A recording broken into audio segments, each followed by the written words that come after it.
Good morning, friends. Hey there, it's Sammy back with another episode of the Daily Dash. That's right, it's everything you need to know from around the world and in my life, straight from my car dashboard to yours. Today is Monday, June 12th, 2017. Let me tell you what you need to know so you're in the know around the water cooler and in Carline today. Lots of news, as there always seems to be on a Monday. Some attorney generals, I'm guessing not the attorney general, because it said attorney generals, are getting ready to sue President Trump. Melania and Barron Trump have officially moved to the White House. Oh, our Predators. Our Predators lost the Stanley Cup final to the Pittsburgh Penguins. It was a valiant run. I was going to save it till later. Thank you, Nashville Predators. You made everyone a hockey fan, even that didn't know hockey or like hockey. You just showed the world what a fun city we are, and we're proud of you, and I know it stinks because I'm a competitive person, and I can't even imagine what that must feel like, but do what you need to do, let all the feels come out, and then just realize you guys just did an awesome job, and you joined us together, so thank you. Okay, Tony Awards were last night. I love me some Tonys, but I did not watch them because I was watching the Preds. What else? Rafael Nadal won his 10th French Open. Can we get those? 10th. First player in the Open era to win 10 of the same Grand Slam titles. I honestly don't know who won the women's. I was actually playing tennis Saturday morning. Still a little sore. What else? If you miss any of this, you can always check it out below.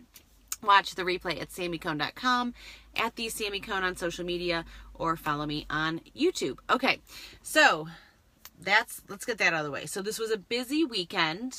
Okay, like I said, played tennis. I play with the men's group because I like to think that I can still hit the ball every once in a while. I can always hit one good ball. I can't stay in it very long, but if they're playing winter rule in the drills, I'm good. Otherwise, I am out of shape.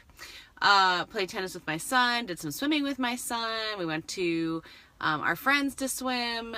My son ran slides at church. Daughter went off to church camp. Whew.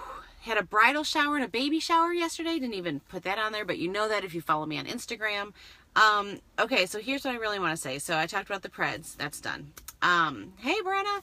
So last night, I taught at our church yesterday. We do a class, kind of like, I hate to say Sunday school because that sounds so old school, but there's a class we're reading through a book, and I think it's called Simply Christianity. N.T. Wright. Oh my gosh.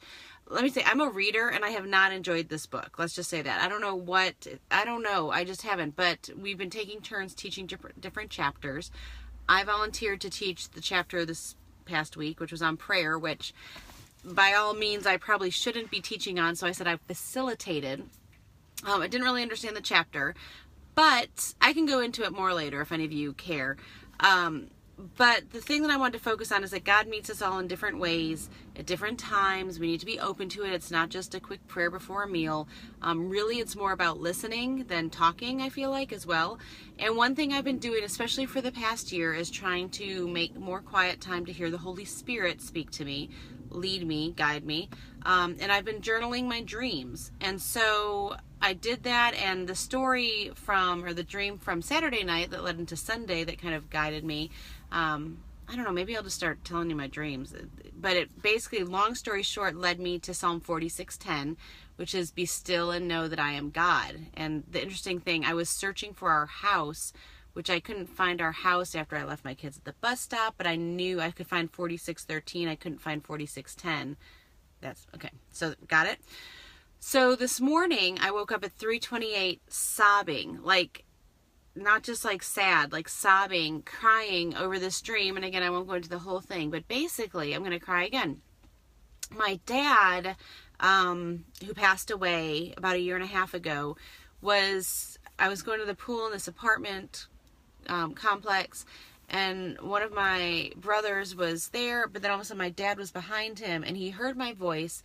And when I spoke to him, my brother didn't see or hear him, and he reached for me, and he was whole and he was strong, and sorry. And so it was just like, you can see, like, very real, very palpable. And for a while I've been afraid with some of my dreams that something was going to happen to one of my family members. And this morning, or middle of the night, when I had this dream, and my dad, it was almost like God was reaching for me. It was almost like he was an angel and taking my hand and saying, come with me. And it was, in some ways, it was so reassuring because it was such a different picture than the final minutes I had with my dad. But in some ways it scared me because it was almost like he was bringing me home, you know, to heaven. So I woke up just kind of like this, and I just said, Lord, I'm not ready to go yet. And I felt like he said, so start living. And I've kind of been existing lately, just heavy with a lot of things, a lot of responsibilities, and I'm trying to lighten that, and I'm trying to take better care of myself. But here I go.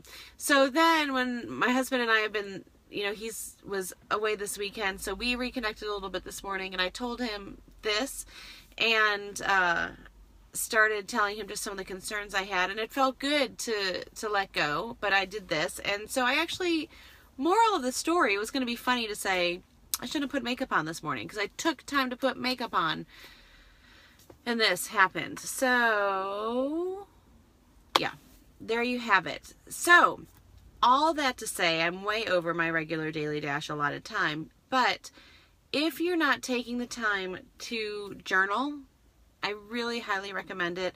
To capture your dreams. I find that I've got to do it right as I wake up. I keep my journal right next to the bed, because even if I will go to the bathroom and then come back, I will forget it. And so it's been really interesting. Some of them, I don't know, they don't mean anything to me. And this one, like the 2 nights ago, I was like, Lord, it was so detailed. It took me like a page and a half to write down. I'm like, you have got to give me something. And that's where the 4610 came in. So anyway, all in the name of God, all power to him. But interesting how if we're quiet enough, things are spoken to us. That's all. Whew. I hope you guys have a great day wherever you are. Make sure you make it great. Make some time for quiet and the Holy Spirit. And I don't even know what I normally say. Make sure you make it great. And don't wait to tell someone you love how you feel about them. Okay, bye friends.